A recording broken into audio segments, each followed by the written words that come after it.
This is TWiT.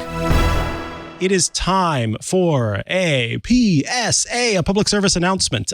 Recently on the Krebs on Security website, of course, a great place to learn about all sorts of cyber attacks. We were just talking about that with our sponsor, and just in general security news.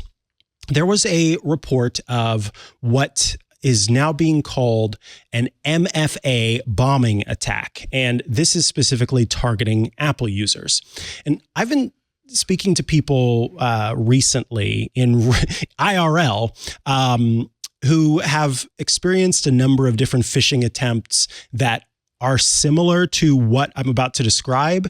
And it has just reiterated more that I want to do my best and to have the shows that we do the best job that we can to inform people about this, but also for the people who maybe know about this, to give them little tools to share with their loved ones, with the people in their lives. And so I want to kind of describe this attack as a way of kind of opening up your mind and making you aware, so that if something like this happens to you or to someone, that you just already are aware of what's going on. So for many people who have Apple IDs, Apple quite a while ago now instituted a two-factor, multi-factor authentication step.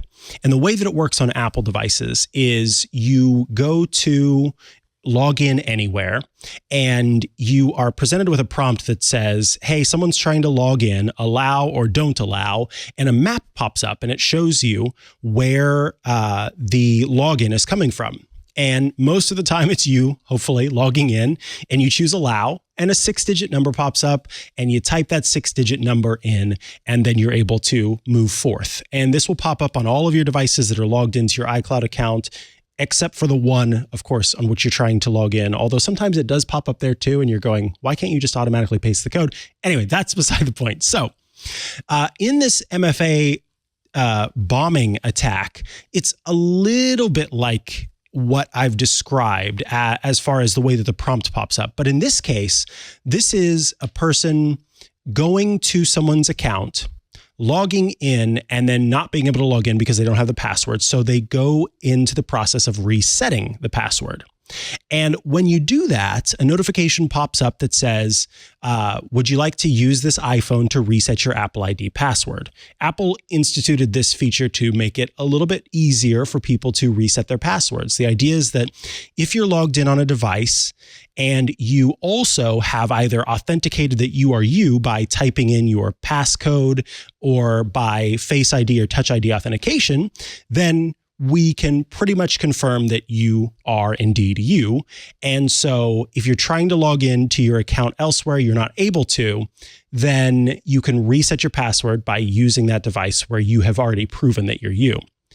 What the attacker does is they force the Apple device to show this notification over and over and over and over again. That's where the bombing term comes in. And each prompt has allow or don't allow, or some form of that terminology. And you, of course, if this is happening and you're not trying to reset your password, you should choose don't allow. But the annoying thing is, because of the nature of these prompts, they kind of get in the way of everything, and they are meant to be prompts that don't move. So you have to go through and kind of clear them all out. And what happens when you're at the grocery store and you've got one hand full of cantaloupes and the other hand has, a dozen eggs in it, and you're trying to choose don't allow, and you're starting to freak out a little bit because you're not trying to reset your password. And then the eggs drop, and then you go to hit don't allow and you accidentally hit allow. That's one way that this could happen. And then the password gets reset. But maybe you do properly hit don't allow every time. What happens at that point, and this is the part that I think is the kind of most unfortunate aspect of this, but clever aspect of this, is then someone calls you And they will at that point say, we see that there's something going on with your account. And it's, there's somebody's trying to access your account and this, that, and the other. And so we want to help you out with this.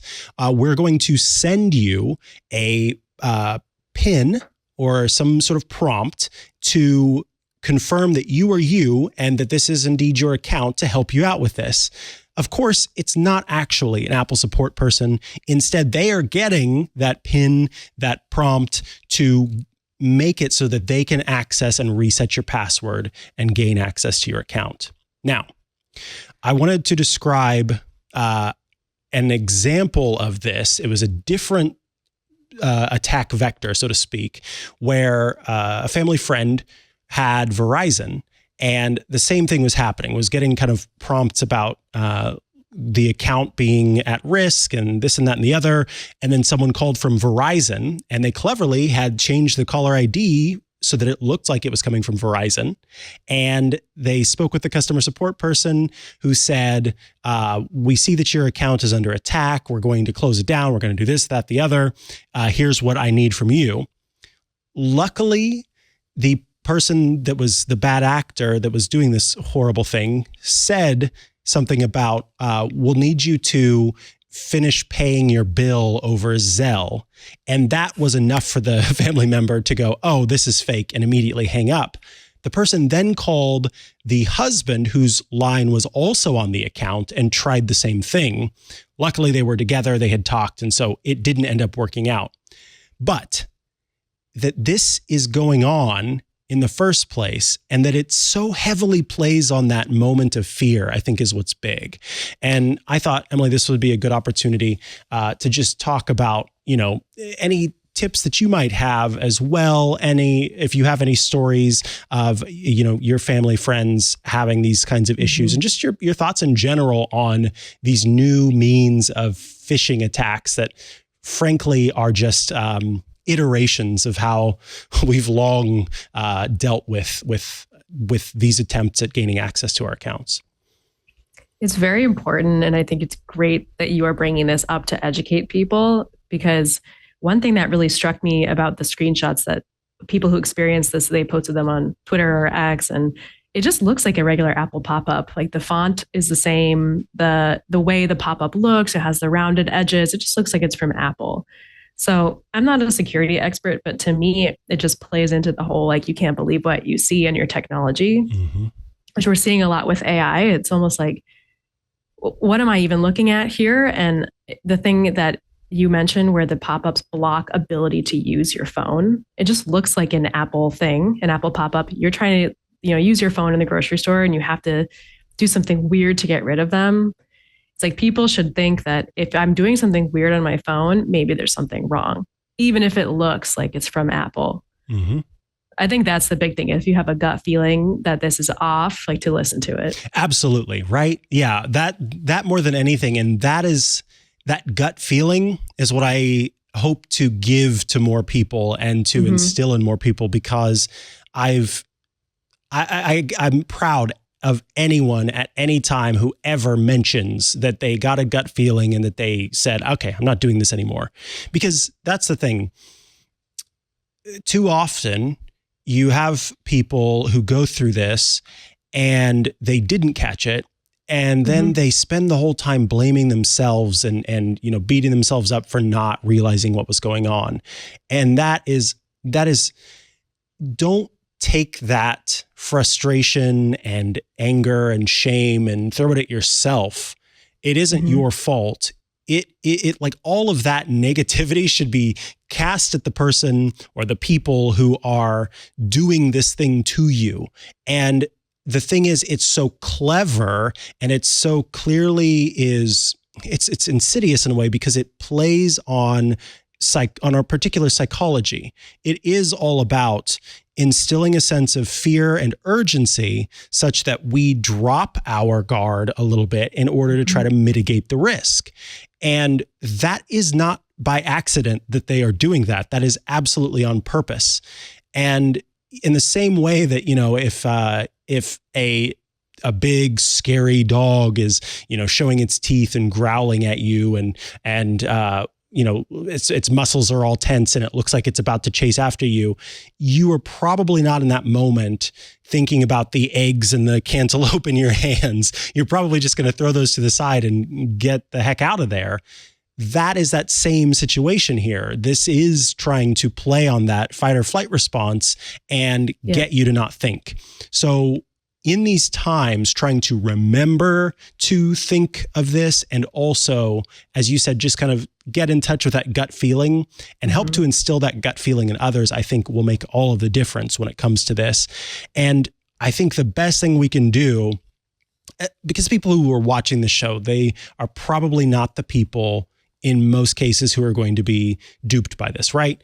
Your job or your role in this is to learn about these different means of attack and then share that with the people in your life who you do worry could be at risk. The article also provides some great tips that I am not going to mention because I want you to go check out the piece, krebsonsecurity.com, for ways that you can kind of help yourself and help others to not experience the same issue and get this MFA bombing happening to you. I also recommend there's a newsletter that I subscribe to from, I believe it's from the FTC, and now it's escaping me. The consumer alerts from the FTC. And if you just do a search for consumer alerts from the FTC, you can subscribe to kind of an alert system that tells you about these different scams that they're seeing more and more. Thanks so much for watching this little chunk of Tech News Weekly. If you'd like to get the full episode, well, head over to twit.tv/TNW. There you'll find buttons you can click or tap to subscribe to the entire show in audio and video formats. Or just look in the description. We've got links down there as well.